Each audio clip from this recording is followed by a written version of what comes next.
You're listening to the Monocle Daily, first broadcast on the 23rd of February 2026 on Monocle Radio. Mexico's government and Mexico's drugs cartels flex muscle at each other. Hungary seeks to spoil observances of Ukraine's 4th anniversary of resistance. And would you place your love life in the hands of randos for a free weekend in Singapore? I'm Andrew Muller. The Monocle Daily starts now.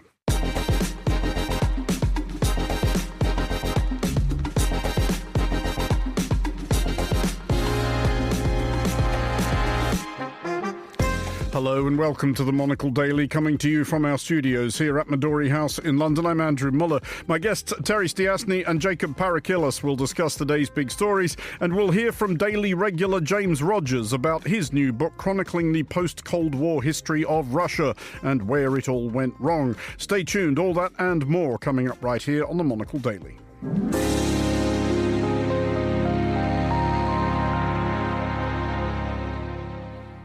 This is the Monocle Daily. I'm Andrew Muller, and I am joined today by Terry Stiasny, political journalist and author most recently of Believable Lies, The Misfits Who Fought Churchill's Secret Propaganda War, and by Jacob Parakillas, research leader for RAND Europe's Defence, Security and Justice Research Group. Hello to you both. Hello. Good evening. Terry, to you first. Exciting preview of developments later in the show where we coincidentally had an item about British politics anyway, but there has been a bit of British politics in the last hour, which we should get a quick reaction from, at, whichever is correct, from you. Yes. Lord Mandelson, if that's what we're still calling him. I think we call him Peter Mandelson now, don't we? I think he's technically still a lord. But anyway, the former, until recently, the British ambassador to Washington, before that, the European Trade Commissioner, the Northern Ireland Secretary and the Business Secretary in various UK governments has been arrested on suspicion of misconduct in public office. And there have been images of him being taken from his home by the Met Police in the back of a police car.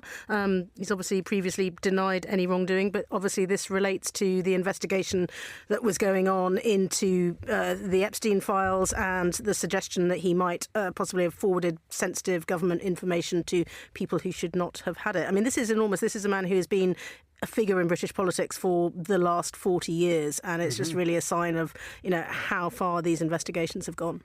Just to follow that up, though, quickly, Terry, obviously not charged yet and obviously denies everything, etc., but this is the same reason that Andrew Mountbatten Windsor got his collar felt last week, and I think we should emphasise to overseas listeners in particular that misconduct in public office is potentially very much not slap-on-the-wrist territory. This is an area in which British judges generally have no sense of humour at all. No, it is potentially an extremely serious offence. At its absolute maximum, it can carry a life sentence in prison. That said, it's also got quite a high bar to prosecute it. It has to be shown that someone knew that they were deliberately doing something wrong. But it's a very old offence within English law. And yes, as you say, something is taken extremely seriously. And Jacob, we will also be talking a bit about Ukraine later in the show, and helpfully for our purposes, you have been there relatively recently. I was there 3 weeks ago now, in the middle of a particularly cold snap, which coming from...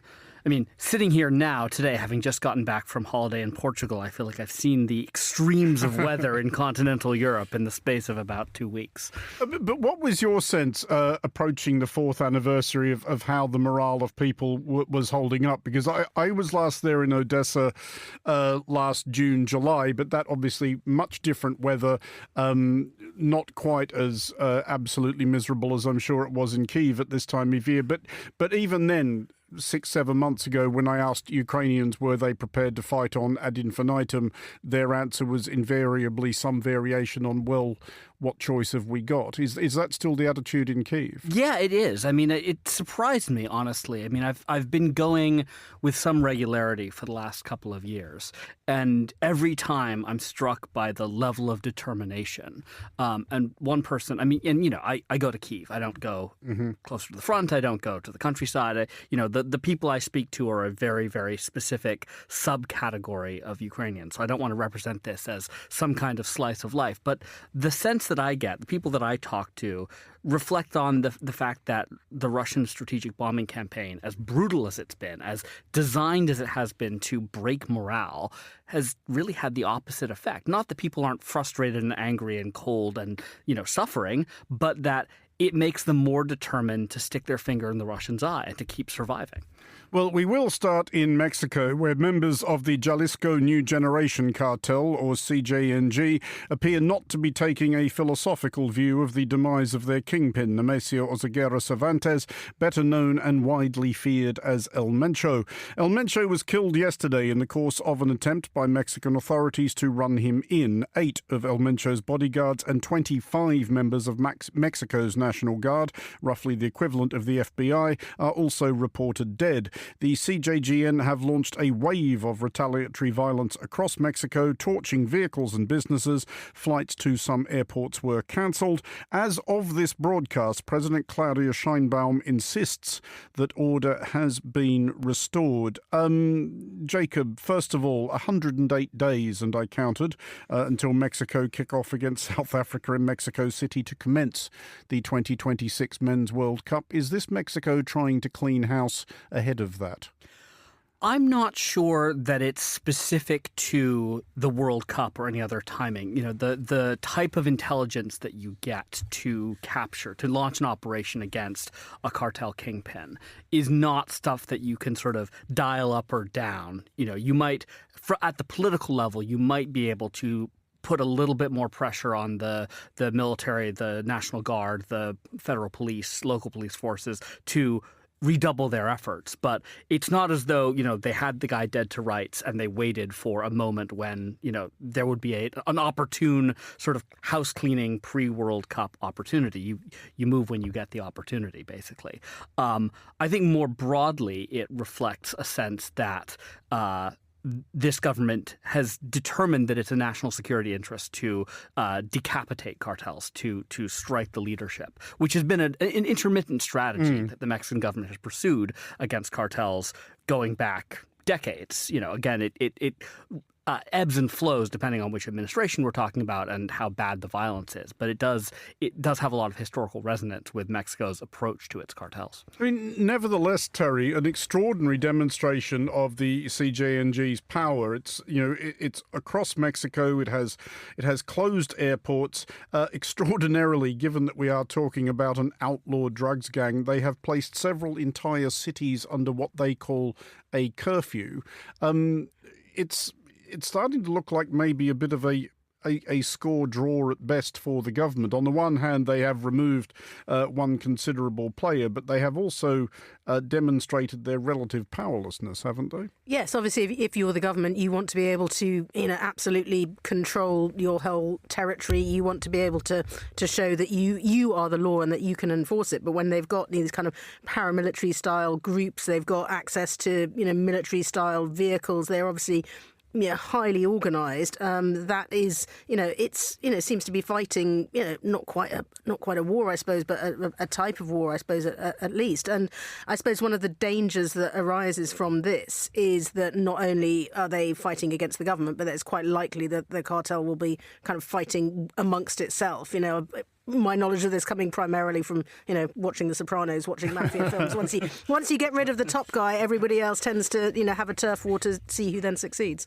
Is it, though, Jacob, and Terry does allude to it, is it properly appreciated outside Mexico how formidably tooled up these organisations are? Because you can find footage of the CJNG and other cartels online, and it is authentic footage.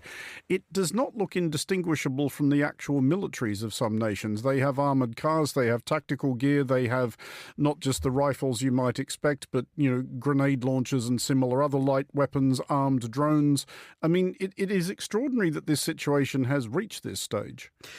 I wouldn't call that a new development. So I actually did my PhD research on drug violence in Mexico from 2006 to 2012. Well, what would you know? Well, yeah, I mean, it's out. I should say it's out of date. My PhD research is now out of date, but it does. I mean, I said something about sort of the cyclical nature, but it is cyclical. You have, going back to 15 years ago when I was doing this research, you had similar footage then. I mean, the armed drones thing is relatively new, but the idea of cartel gunmen in matching uniforms, drones, with improvised armored vehicles, increasingly sophisticated improvisations, but armed vehicles. Anti-materiel rifles, matching logistics. So not just we have assault rifles, but we have assault rifles that fire the same caliber of bullets to simplify logistic chains, that sort of thing. That was true 15 years ago as well. There's kind of step changes. As I say, the drone usage is new and worrisome if you believe stories that Mexican that there are Mexican nationals working in Ukraine and then bringing that knowledge back to Mexico and Colombia and Latin America to sort of spread that methodology of violence and the use of small drones for tactical purposes. But the idea of there being sort of well-equipped, well-armed, tactically sophisticated groups challenging the government is not new so much as it is another outburst of this long-running campaign of Mexican government versus the gangs. Just finally on this one, Terry, because obviously we will be covering this and ensuing developments across our shows this week, but this is difficult for any government because many countries around the world, this one included, do have experience of being somewhat plagued by non-state militias, but it does seem at least more negotiable when you are dealing with a non-state militia which is motivated in the main perhaps by ideological concerns, which the drugs cartels are not so much unless you count a desire to continue selling cocaine and ideology. Well, no, if you are primarily motivated by money, and there is obviously a big trade going through from Latin America through Mexico and then on into the United States, and that demand for drugs is presumably not going to go away anytime soon. You can't. These aren't people, it's not like Northern Ireland or something. You can't just sit down and negotiate because there isn't really anything to negotiate there. We can say, well, we'll let you sell a few drugs, but not too many, and please don't launch your grenade launchers during the World Cup. Although informal conversations of that sort have probably been had from time to time.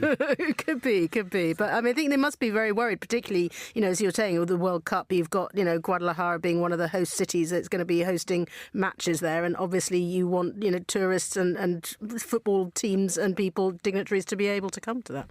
Well, to Ukraine now, which will tomorrow observe the 4th anniversary of the launch of Russia's 48-hour lightning conquest of the country. Still very much a work in progress, somewhere north of 1 million casualties later. One European country which does not seem minded to extend congratulations to Ukraine on 4 years of heroic resistance is Hungary, which is poised to block the EU's next package of sanctions on Russia. Hungary and fellow problem child Slovakia are miffed that Russian oil has ceased to be forthcoming since January 27th, when pipelines in western Ukraine were damaged by what Ukraine claimed, with a commendably straight face, was a Russian drone strike. Jacob, do we understand, after several years of this now from Viktor Orban, the Hungarian Prime Minister, quite what his thing is? Because it will be, have I done the maths right? Yes, I have. 70 years this year that Russia invaded Hungary. We're getting to the edges of living memory here, but it's not like there's no history. You would think Hungary might be a bit more sympathetic. I think the thing you have to remember is that there have been previous instances of Hungary blocking EU action, and they have always backed down eventually. The EU operates on consensus, which in theory means that you have to have all 27 member states on board. It also means that the other 26 member states or 25 member states, if there are two blockers, can gang up and can essentially use their own leverage to force governments into line. So my guess would be that in the next few days, some kind of concession is made or some kind of threat is made, or more likely some kind of concession threat package is put together, the carrots and sticks all bundled together into one, which results in the lifting of this Hungarian-Slovakian blockade and the passage of the aid package and the sanctions, because that's what's happened before. Past performance, no guarantee of future results and so on, but that tends to be the dynamic. So I don't know if Orban and Fico are planning on trying to get some specific concession, or if they're making some kind of gesture for domestic or foreign political consumption, but I don't think either of them expect to be able to hold out indefinitely against what is otherwise a widely held, widely popular view within the EU. I mean, Terry, is that what's going on here? Is this, and Jacob's right to point out that there is a pattern here, Viktor Orban picking a moment like this to both seek attention and concessions? I mean, I think it's interesting that, you mentioned the 1956 invasion, and the Poles were literally picking up that point and saying, Hungary, have you forgotten what it was like to be invaded by Russia? And seeing the rest of Europe saying that, Germany saying we're astounded, Lithuania, that we're upset and frustrated. And OK, some of this is a bit for show and a bit performative. But I think, part of this is to do with the Hungarian election campaign. And I think that part of this is for that domestic audience we're talking about. There's this amazing image of one of the posters of Ursula von der Leyen and Zelensky and the opposition literally pouring money down a golden toilet that's with a Ukrainian flag on it that's gone up all around Hungary. So I think this is partly for that kind of domestic consumption, to say we don't want to be pouring this money into Ukraine without end. But Orban, he has, as you say, he has been doing this kind of thing for a while, and maybe it might be easier to get some kind of a deal after the elections in April. But of course, the trouble is that, Ukraine needs that money now. I mean, Hungary's position on this, and also Slovakia's, Jacob, has long been that they deserve some sort of carve out, some sort of exception, because they are landlocked, and it's therefore more difficult for them to access, seaborne LNG supplies, etc. But at this stage, that's nonsense, isn't it? By which I mean it's nonsense that 4 years into this, we have an EU and NATO member, i.e. Hungary, sourcing 92% of its energy from Russia, for which it is paying Russia with money, which Russia is then spending on further arms to drop on Ukraine. Yeah, other countries, as of February 2022, also had a significant dependence on Russian oil, Indeed, which they have successfully managed to largely obviate. And, I think if there had been a concerted effort to source other types of energy, there would have been. And look, the internal politics of the EU are complicated, and you end up with things that don't seem to be strategically sort of aligned with the goal. The disputes between Poland and Ukraine over grain, the Polish farmers blocking highways and border crossings, that sort of thing. There are other elements of this. There are other interests that sometimes are at cross purposes to the overriding strategic imperative of supporting Ukraine and getting Russia kicked out of Ukrainian territory. But, there's a difference between sort of tactical dissent and strategic dissent. And I think that friction is what you see with Hungary and Slovakia. Terry, as you mentioned, there are parliamentary elections due in Hungary in April. Would you care to estimate the degree of the, I'm sure, extremely thinly veiled joy across most of the EU should Orban and Fidesz get rolled?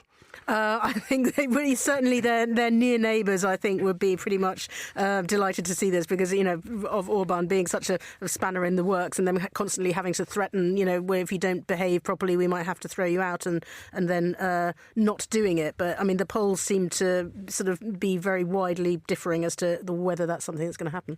Well, here in the UK, the two long-established major parties, Labour and the Conservatives, find themselves in the historically unusual position of running second and third in opinion polls. Both are trailing Reform UK, the latest vehicle of Nigel Farage, architect of Brexit, now leader of Reform and Member of Parliament for Clacton-on-Sea, which, for the enlightenment of overseas listeners, and indeed Nigel Farage, is in Essex. Of the two legacy parties, it is the Tories most worried that Reform has outflanked them on the right, but a new poll by Prosper UK suggests in the seats the Tories lost in the 2024 general election, most of their former voters went not to Reform, but to Labour, the Liberal Democrats, the Greens, or just away. Terry, this seems hilariously counterintuitive that the Tories lost votes to the left rather than the right. Are you surprised by this? I'm not really surprised by this. And this is a report from a group of sort of more centrist or either Conservatives or ex-Conservative MPs who have looked at this. But if you looked at the last general election, there is a kind of swathe of yellow, Liberal Democrat yellow that runs basically west from London out towards Bristol. And the kinds of places that, when I was growing up were absolutely always true blue Conservative, places like Witney, which used to be David Cameron's constituency, for instance, that have gone to those other parties. I mean, they've got Labour MPs in places now that have never had a Labour MP certainly in living memory, and sometimes in the whole history of the seat. So yeah, if you look at what happened at the last election, that was certainly the case. As to what might happen at the next election, I think that is a bit more tricky. To follow that up, though, should therefore the Labour, Liberal Democrats and Greens just be massively encouraged by this, thinking that, well, between us we have what you might think of as a progressive majority, and we're also leeching up, apparently, all these disaffected Tories who can't stand Nigel Farage?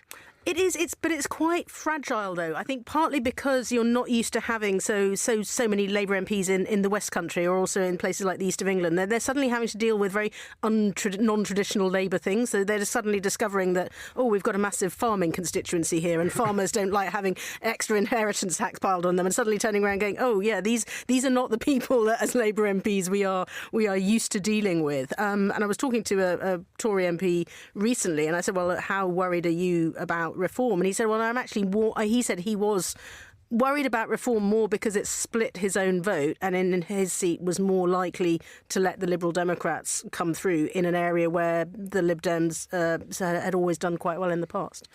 Jacob, what did you make of the conclusions about engagement? And this is not This is not an issue unique to the United Kingdom. Polities all over the world fret about the numbers of voters who don't turn up. I mean, belief-beggaring numbers, even in US elections, in a presidential election as consequential as the last one, a hefty old chunk of people stayed home. What is the answer to that, and is it compulsory voting? That's a leading question. I'm going to decline to answer the leading question. No, I mean, I think one of the things that is underappreciated, I think, is the thermostatic nature of public opinion, and that you have 14 years of government by one party, admittedly 5 of those years in coalition with another, but in sort of as a majority coalition partner. And after a certain amount of time, I think there is a natural sort of, well, let's let the other guys have a chance. You see that in American politics. American politics is a little bit different because you have 2 parties, and so the coalitions express themselves differently, and the way the political system works, and it's a presidential system with defined terms. But I also think that there's a natural, we just had an election. It's been an intense few years. We've had, Brexit, and then as soon as Brexit was over, we had COVID, and as soon as we started to recover from COVID, Russia invaded Ukraine, and, variety of scandals and issues. And I think there's a natural inclination for a lot of people to just want to kind of shut down and not engage in politics and just focus on your own life for a while. And at the moment, especially since now, it's easy to forget if you spend your life swimming in political news, but, we're only, 18, 20 months past the last election, which means that it's another 3-ish years until the next one. And I think it's a very natural reaction, not necessarily one that's helpful for sort of ongoing democratic engagement, but a natural reaction for a lot of people to say, I'm just not going to engage in politics, and I'll give a sort of instinctive reaction if asked by a pollster, but I'm not going to spend a lot of time and emotional capital engaging with the sort of day-to-day cut and thrust of politics. And that distinction, that difference between the way those of us who engage deeply in politics experience politics and the way that the average voter experiences politics. And I use that term very advisedly, but, people outside the bubble experience politics, I think explains a lot of the sort of weird staticky effects that you see with polls like this. Oh, that's counterintuitive.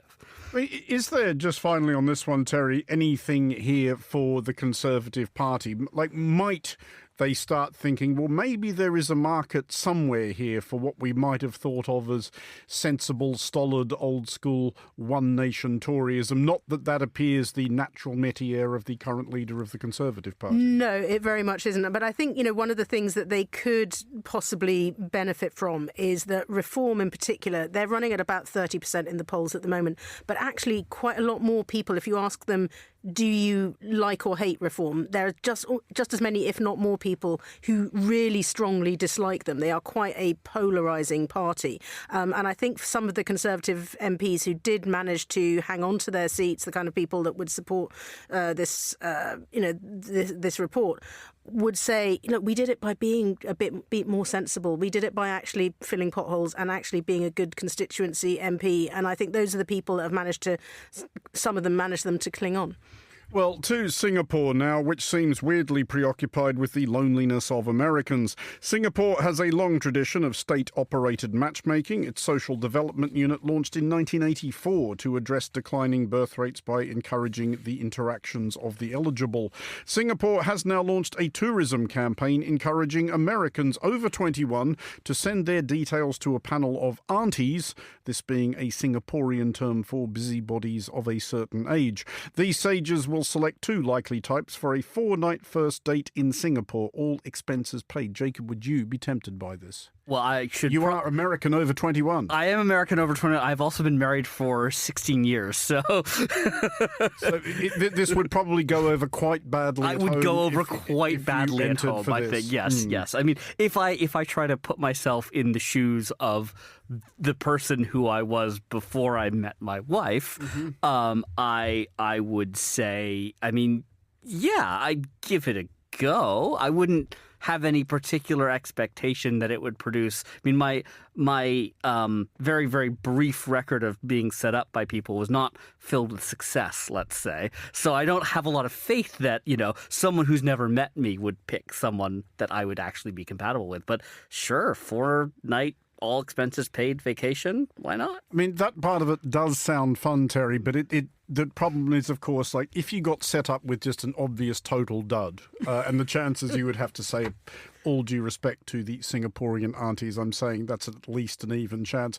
What would be your preferred evasion mechanisms should you be set up for 4 days in Singapore? It's quite hard. It's a small place. If you just pretended that you weren't feeling well, you'd probably bump into one of the aunties, around the place. I think a quick hire car to Malaysia probably is. Don't go to Raffles, it's fine. This is not like 4 nights in London or New York City. You can lose yourself there easily. Yeah, you get the impression the aunties would be keeping an eye on you and seeing what you were up to.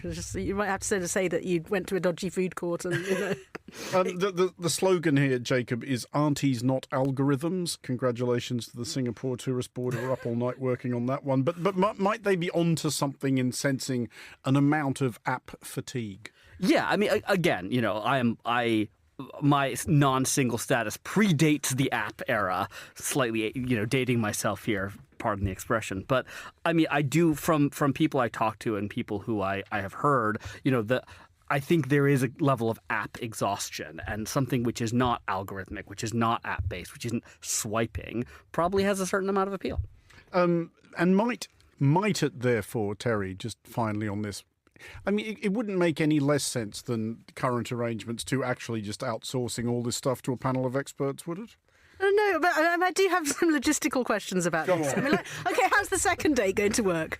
I think you're on. I think home. Do you have to go return the favour to go to America? Yeah, do you have to? Where are you going to live? My admittedly cursory response leads me to believe that, in terms of the second date, should there be one, you're on your own. Yeah. So this is, the aunties haven't really sorted this one out yet. Well, on that slightly lowering thought. Terry Stiastny and Jacob Parakillis, thank you both for joining us. Finally, on today's show, for depressingly obvious reasons, there has not been a shortage of Russia-related literature these last 4 years, pondering where it all went wrong. James Rogers, whose voice will be familiar to daily listeners, is better qualified than most to offer such a diagnosis. He was, for a time, the BBC's correspondent in Moscow and was previously the author of the tremendous Assignment Moscow, a history of foreign reporting reporting on Russia. James's new book is The Return of Russia, From Yeltsin to Putin, the story of a vengeful Kremlin, chronicling Russia's path from defeat in the Cold War to self-destruction in Ukraine. I spoke to James at Midori House earlier and began with the big question of Russia's modern history. Did it have to be like this? I don't think it did, Andrew, no. But I have come to the conclusion that by the end of the 1990s, some form of renewed confrontation was inevitable. The reason I say that was that if you look back through the archive sources, through the people I've spoken to, and just if you look at the political events within Russia itself, I don't think that Western policymakers, broadly speaking, understood just how people felt. They didn't understand the concerns of people there. They didn't understand how it felt to lose the massive standards of living.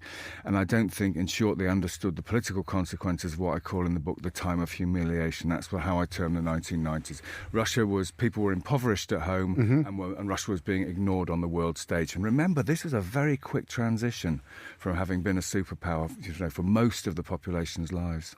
So it's your contention that the 1990s, i.e. shortly before President Putin arrives in the presidency, is actually the big missed opportunity? That's my conclusion, yes. And I think Putin understood very well how to harness this humiliation politically. I think he possibly sensed, as a former KGB officer formerly based abroad, he probably felt some of it himself, and he understood very well how to harness that. He understood what the population wanted, which was a degree of stability, a degree of order, and a degree of prosperity. I don't think that the confrontation as it's come to manifest itself, in other words, as a military confrontation, was inevitable. I think it's possible it could have been some sort of trade wars from time to time. It could have been diplomatic spats. I think it's Putin who decided it would be a military confrontation. And I think if you look back through his quarter of a century and more at the top of Russian politics, he goes through, he delivers a degree of stability, he delivers a degree of prosperity in the 2000s, helped massively, of course, by rising oil prices, from which Russia benefited hugely. After that, he goes about trying to reassert Russia's position, that enjoyed by the Soviet Union, and even before that by the Russian Empire on the world stage, because we know from his history essays those are the terms in which he thinks. You're right to point out that the transition from the Soviet Union to whatever Russia became was dramatic and abrupt. I mean, I can remember studying the Soviet Union in school in Australia in the mid-1980s, and if you'd come to our classes and said, this country won't exist in 5 years' time, I think we would have thought you'd been out in the sun without a hat on. But there is this narrative that the West was hubristic and overcome with its own victory in the Cold War, and thereby did not take Russia seriously. But again, if we go back to the 1990s, knowing then what we know now, what do we do differently? I think, very simply, Western policymakers kind of forgot that Russia was there. I think, they made the post-Cold War world was made by the West. Of course it was, because this system of liberal capitalist democracy, or whatever you want to term it, had outlived that of Soviet-style socialism. And the post-Cold War was built by the West, and I think from a Russian point of view, exclusively for the West. And if you go through the 1990s and beyond into the early years of this century, you see a series of big incidents like the war in Yugoslavia, particularly in the confrontation in Kosovo at Pristina airport that happened when the Russian forces tried to take control of that during the Kosovo War. We look at Iraq, which, interestingly, one of my interviewees, now UK National Security Advisor, then Chief of Staff to the then Prime Minister Tony Blair, he actually puts the fracture point there. He thinks at that point, this is when Russia felt that the West was just not acting in good faith. And that's backed up by, the findings of others. And Fiona Hill, presidential advisor on Russia, put this to me too. She said that, the Russian Foreign Intelligence Service actually knew that Saddam Hussein did not have weapons of mass destruction. They assumed, therefore, that the CIA and other Western intelligence agencies knew the same and were just acting in bad faith. And at this point, Putin concludes, well, actually, this is just about regime change.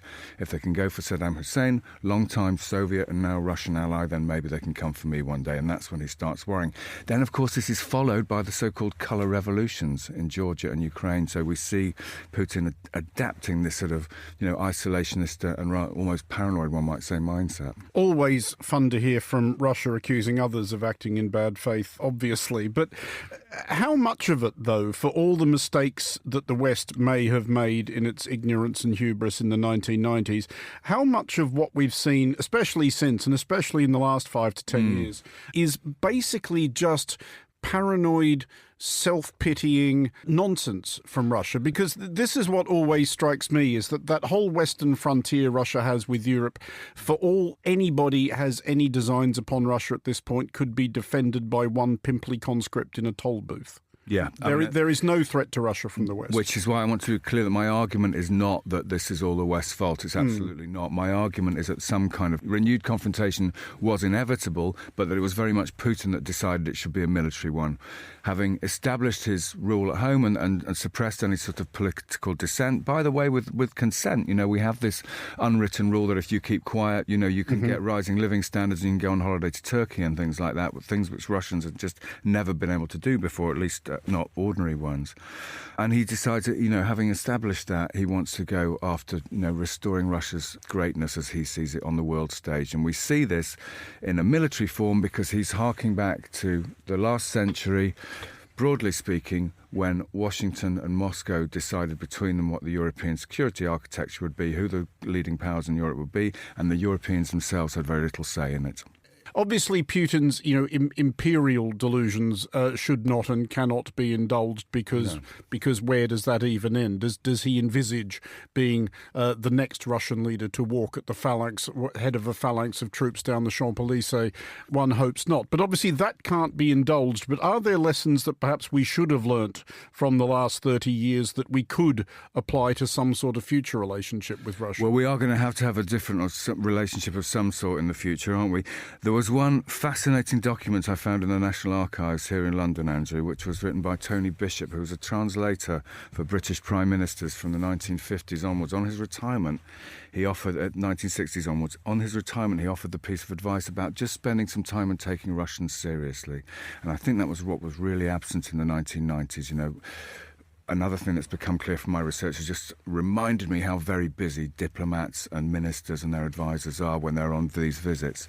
And Bishop just says, you know, take some time, talk to people because they want to feel that they're being taken seriously and respected. And I think, you know, that was all part of really what I came to conclude, that Russia was just ignored, and it was never really considered that Russia would seek to re-establish itself as a big European power, and certainly not that it might do so in the hostile manner in which it has. That was James Rogers. James's excellent new book is The Return of Russia, From Yeltsin to Putin, the story of a vengeful Kremlin. Very much recommended. And that is all for this edition of The Daily. Thanks to our panellists today, Terry Stiastny and Jacob Parakilis. Today's show was produced by Monica Lillis and researched by Annalise Maynard. Our sound engineer was Elliot Greenfield. I'm Andrew Muller here in London. The Daily is back at the same time tomorrow. Thanks for listening.